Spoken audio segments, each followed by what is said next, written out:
Hi, Mark Anderson here, ICT Evangelist, starting yet another episode here on AppShareLive. Welcome. I just wanted to share with you, because a few people have asked how I went about making this periodic table of educational tweeters. So the first thing to tell you is that really it's a tale of two parts really. The first part is this section you can see here. So I made this sort of framework in Photoshop first. It was just easier to do it that way for me really. And then I put on loads of circles. Now these circles here are all masked at the moment around the faces and then what have you of everybody you can see on here. If I just highlight everything, you can see how it all is lined up and what have you. So how did I make it so that these images for different people went in circular rather than the square or whatever that they were originally, so they look nice and tidy like so? Well, what I did was I used a feature in Keynote where you can mask shapes to do things like you can see just here. So how do you go about doing that? Well, first of all, you need to get yourself a shape. So let's just get rid of these ones here for a second.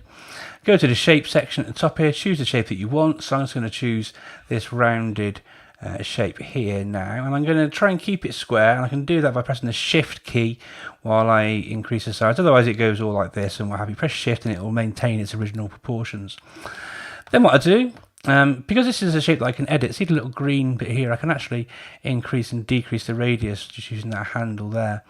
So it's handy for making sort of app icons and things as well if you want to.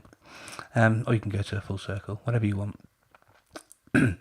Then all you've got to do is get your image you want to use. So I'm going to use the Pinterest logo as the example. You drag the image that you've got on top of the shape and it drops in.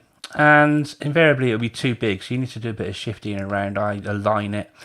That thing I did before when I was resizing, I used shift. If you use alt, you can also bring things in uniformly from the central point when you're resizing. If you press alt whilst you're resizing, and that does that, hit done, and there you get your cool little shape, and you can use it in whatever you want to use it in.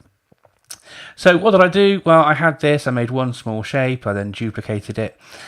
What you find in Keynote, it's got some real nice features where you can sort of get things to line up. So you see these snapping guides, they're called, and it snaps into space, into shape there, sorry.